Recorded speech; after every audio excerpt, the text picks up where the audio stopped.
Did you know that there are over 2,200 known religions in the world? We are all born into one belief, religion, or faith, which influences how we see the world and everything and everyone in it, including ourselves. Do our beliefs divide and separate us, or do they bring us together in greater harmony? When you look up with awe on a star-filled night, do you ask who or what created all of this? Have you ever had a profound or deeply challenging experience in your life that changed your beliefs at the core of your being? Enlightened Pathways takes us on a journey of discovery to understand just how spiritual, transformational experiences impact our lives and the world around us. Join us now as we deeply explore all that nourishes, heals, and inspires us. Welcome to Enlightened Pathways. Welcome to Enlightened Pathways. My name is Robert Cabeca, and I am your host for today's spiritual journey. And our guest today is Mark Andreas. Welcome, Mark. Thanks so much for having me. My pleasure. Thank you for making time to be here today. I met Mark in about 2019 through a training course called Core Transformation, where I also became a certified coach in the methodology. And we'll talk more about that later during the interview here. Mark grew up with parents Connie Ray and Steve Andreas, who were some of the original adopters of neurolinguistic programming, or NLP, which has greatly influenced his life and the lives of many other people, mine included, an immense amount of gratitude to them. Mark has been working with his mom, Connie Ray, and aunt, Tamara, further developing NLP and core transformation techniques, making them available to other practitioners like myself, and ways to continue to transform people's lives at very core levels. Mark has taught and continues to teach numerous workshops online and around the world. He spent several years working as a wilderness therapist for troubled youth, to use that word a little loosely there. He is also the author of Sweet Fruit from the Bitter Tree and Waltzing from Wolverines. Please welcome Mark Andreas. Thanks so much for having me. Very welcome, Mark. And yeah, so you grew up with some pretty famous parents, so to speak, and at least to me anyway, they've had a big impact in my life. Maybe not sure you see it the same way, but they've had influence in my life and the lives of many other people, and it's probably allowed you to do the same thing. But what was it like, the impact that might have had upon you as you look back on it growing up compared to what you might have experienced in that type of environment as a belief system? Yeah, well, I would say probably not too much the difference between growing up and looking back on it. My dad always said he's a big fish in a small pond, is how he put it. So if I was at a particular NLP training, then, you know, in that context, you know, there were people who were like, oh, your parents are blah, blah, blah, or whatever. But it was a pretty limited thing, and we didn't hang out at NLP trainings that much. So it was a pretty normal upbringing. I didn't get my ego inflated too much by by fame or fortune or anything like that. Yeah. So talk about some of the beliefs that you may have recognized early on in your youth that you feel supported you or influenced your abilities as a younger man to interact with, you know, the world around you as you were growing up? Interesting question. Yeah. So I don't even think about anything particularly in terms of a belief so much as what comes to mind when you ask that question is just how much, especially with my mom, but both of my parents, just the communication within the family and having a space where we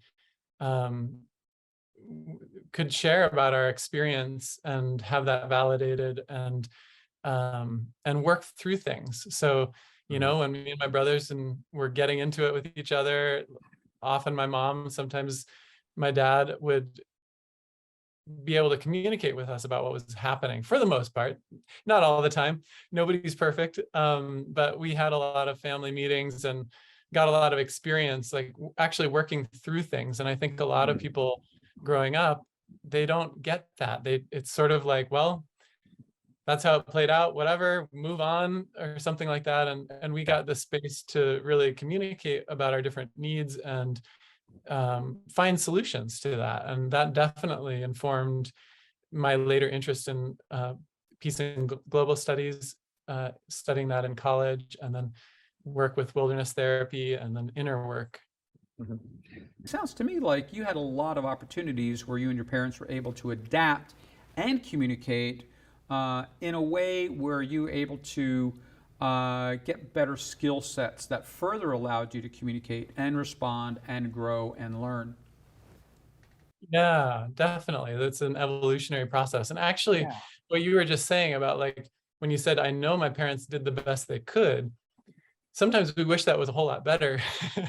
but that actually, I think, is the belief system from my parents that has served me the best and been kind of the biggest through line. And that's, of course, a presupposition in NLP that everybody, everybody does the best that they can. And every behavior, every thought, every feeling is motivated by some positive purpose, is trying to achieve something positive. So that actually, I think we zeroed in on the belief that's been most valuable to me, and that's something that I fully believe, and in my experience. Yeah. That's fantastic. I'm curious if there was a time in your life as you were growing up when you started to question what you were receiving as learning, as, quote unquote, spiritual trainings and beliefs and knowledge and consciousness, where maybe you started to question anything that you were getting from the various sources. So yeah, I think so. I mean, in maybe in smaller ways. I grew up in a where there wasn't a whole lot to question necessarily, because my father was an atheist, but he wasn't. And my mom grew up with a Mennonite background, and so she grew up singing the hymnals, and her favorite part of it was the singing part of it and the music. But I grew up, we didn't go to church. It wasn't like we were, indoctrinated as atheists, but we also didn't have like a standard religious practice other than singing Christmas songs at Christmas, which was always nice. So I didn't really have a strong kind of any sort of strong belief system imposed either, that I felt I needed to push back on, or needed to question. Both my parents were so my dad was very much scientific oriented. So he had a very much a perspective of curiosity, and let's find out how things work. Let's find out how the world works. And so that's already a question. Yeah. I guess. Yeah. And I think that curiosity is the core to all exploration and growth and being able to, well, let me ask. I was going to say, being able to exercise that curiosity, but I know that in some of my own life experiences, when safety becomes an issue, curiosity is not a resource that's readily available. Yeah, I think often that's the case. And so I wonder if you could talk about maybe that for a moment. Yeah, well, that's something that my dad always said. Curiosity is a wonderful resource because you can't really have too much of it. But it's very true that often when people do feel, or what did he say that about curiosity? Or he definitely said that about gratitude. But curiosity was another resource that he really liked, and just saw that it had a lot of value. And you're absolutely right that a lot of people abandon that when they feel scared or threatened, and think that they can't have that would be somehow an inappropriate kind of resource to have. And through a lot of the NLP processes, often with clients, they find that actually they can be even safer with that sense of curiosity. One of the themes running through the Sweet Fruit from the Bitter Tree story, that's or the book that I wrote. It's a collection of true stories of conflicts that people found creative outside the box solutions to. And the kind of the theme that I saw through all of those stories was some kind of connection, that none of those transformations would have been possible without some kind of connection between the person who might have become a victim and the person who might have become some kind of a perpetrator. And so, and I don't think that would have been possible without some sense of curiosity of what's happening with the other person's experience. And did you ever find yourself exploring, maybe out of curiosity, what some of the other religious faiths or beliefs were? And if they were something that may or may not have resonated with you at some point? So I remember, like in preparation for this interview, I was thinking about, I have a memory, certainly of talking about like, oh, like as a kid in middle school, like, do you believe in God? Or like, what is God? And I remember saying, my sense of it at that time, and I would say it's the same, is maybe I'm just rigid in my thinking, I don't know, is that like, if I were to say what God is, for me, it would be everything, like all the atoms in my being, all of the atoms in your being, the universe, the energy, the stuff we haven't discovered, the whole thing. Who knows, maybe even something beyond that, but like the whole, that would be my definition if I were to come up with an answer to what is God, which is probably not a very something that I would be very successful at answering, but if I were to try, that's what I would go for. Well, And I like don't remember. myself personally, because when people ask, what are your like, do you have religious beliefs or what are your personal beliefs? I don't really know how to answer that question, because I don't consider myself an atheist. Like, as my mom pointed out, that's its own religion. It's being, it's knowing that this is how things are, but how would you know that?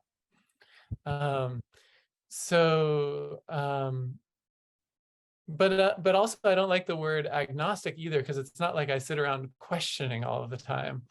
And I'm really mostly interested in what I can do in this lifetime. And one of the books my dad wrote has a nice title that I think kind of sums it up. It's called "Is There Life Before Death?" And so that's my focus, is what can I do in my short time here. Yeah, that's fantastic. Thank you for that, Mark. Yeah. As you were responding, I was thinking a little bit about, I just know that in my own travels growing up, that I've always been questioned about my upbringing and the Catholic religion and what have you. Why did I leave the Catholic religion, and what religion did I go to, et cetera, right? And what happened? That was the kind of basis for this show, to explore a spiritual evolution, as it were.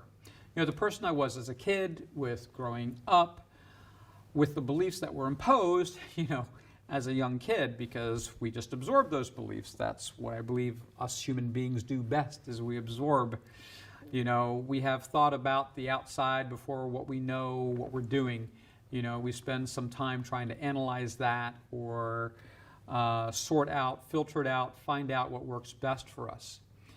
And I recognize that in having conversations about religion with people, that, it can get contentious, because this is what I want to explore here, I think, is that some people have a conviction about their faith, a strong conviction that is unshakable to them.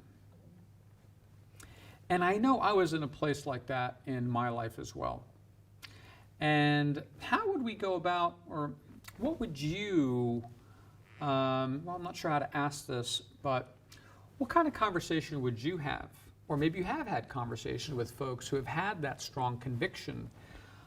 How do you honor that and talk to it, and are able to represent your own belief and choices as well?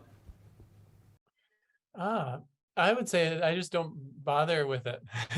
Oh, great. Okay. So I don't really care if other people think the same way as me in terms of a spiritual or religious belief system. And as far as client work and coaching work, I've certainly worked with lots of people who have very different beliefs than me, and it's just outside of the realm of what I even do or what people come to me for. So it's really kind of just another realm that it doesn't matter really what somebody's beliefs are, unless it's getting in the way of what they want, in which case then there's no conflict, because I'm just there as a guide to help them find congruence within their self and then themselves of a belief and way of being that's going to serve all of their outcomes. So that makes it really easy, because I don't have any agenda of needing to convert anyone to anything particular. And of course, as you know, with the core transformation work, which you're deeply involved in, and the other NLP tools, these are processes by which we can, if used well, we can, and it's hard to use core transformation badly. That's one of the things I love about it. It's very user friendly, that it can really, it's a neutral, it's belief system free. It's a process to uncover and find more harmony and peace within each person. And how do you recognize personally if there's something that comes up for you that may be preventing you from going beyond where you presently are?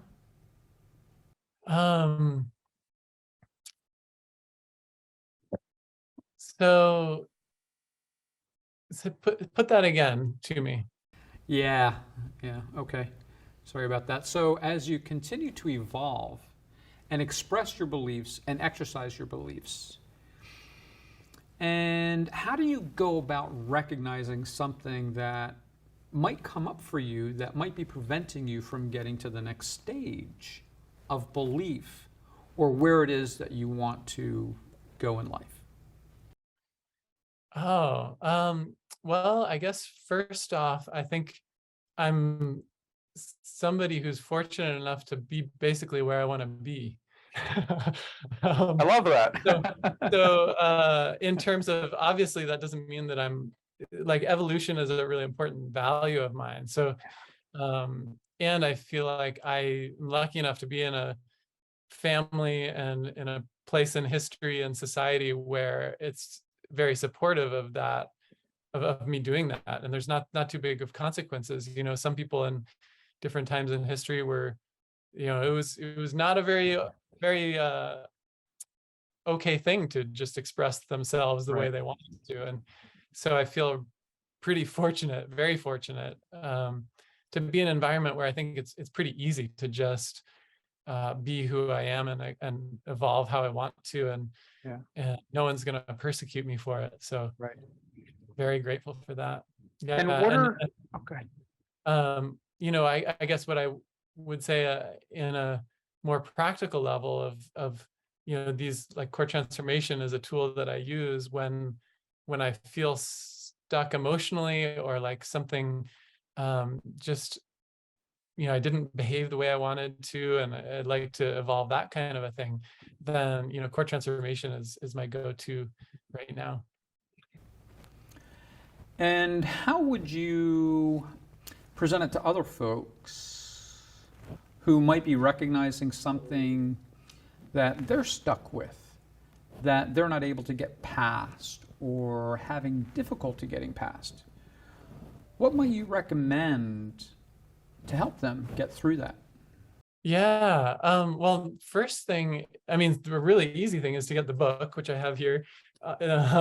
You could do that very easily. And some people have gotten really impressive transformation just reading the book and guiding themselves through this process. And there's video resources online as well, some intro videos from myself, Tamara, my mom, Connie Ray, on YouTube or on our website.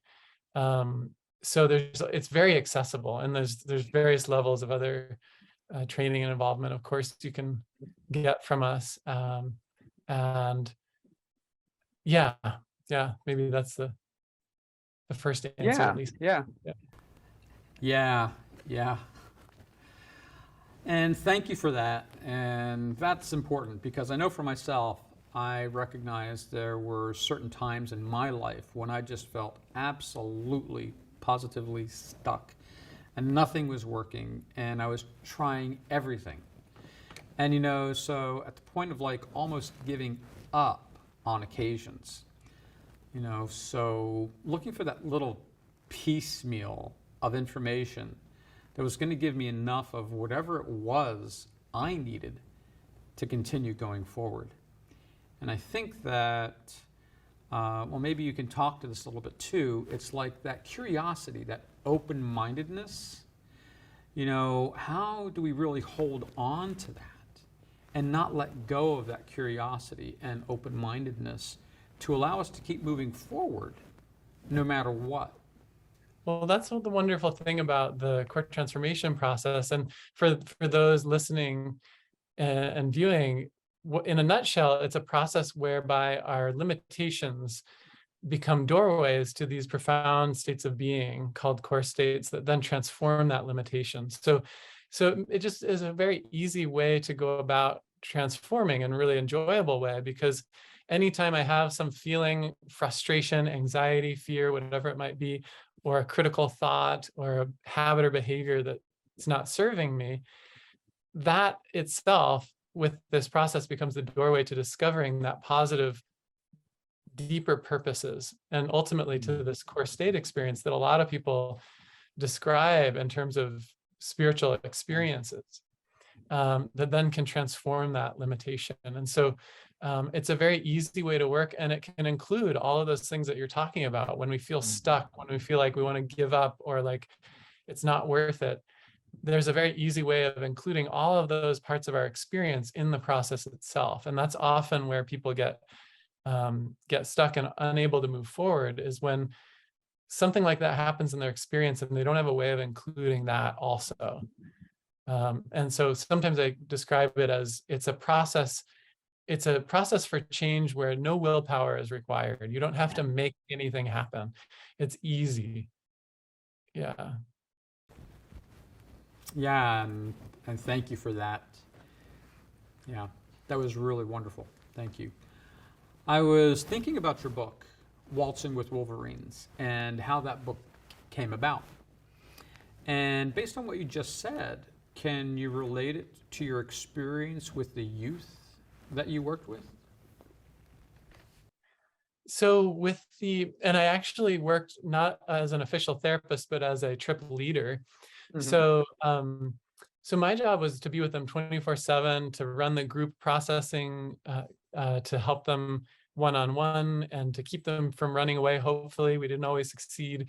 It was definitely like a crash course in all sorts of different possible human behavior and experience. And so I didn't really have an opportunity to use core transformation as a process, but the underlying core of the process in terms of just being aware that every behavior that I was experiencing, when I'm cussed out by somebody, when somebody threatens to stab me with their tent stake or whatever it might be, which these things happened, that there was something positive wanted in whatever those different expressions might be.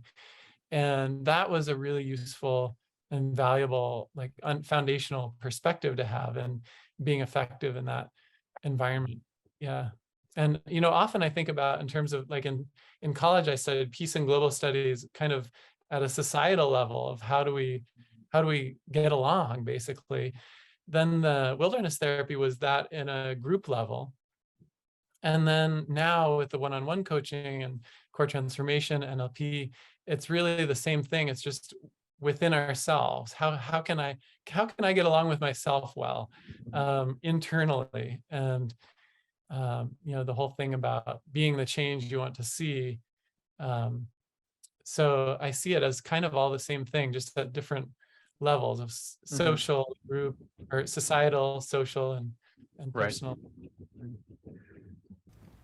Yeah, we just have a couple minutes left, unfortunately. I love where this conversation has taken us.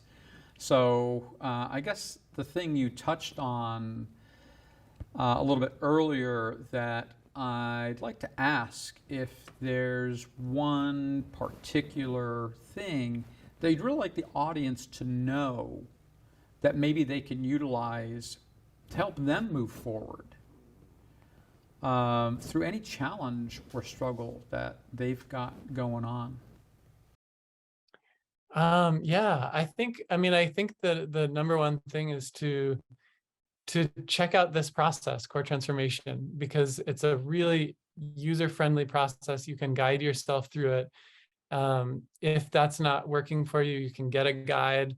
You can do a training. There's just so many resources, and it's just a very practical way of transforming and evolving in those moments where you go, I just don't think I can.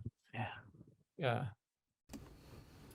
And thank you for that again, because I know how I came across core transformation was going through another NLP certification a few years ago, and your mom, Connie Ray, came on to do a talk with us, and she did like a 1-hour talk with us, and it was great. And I was like, what is this magic?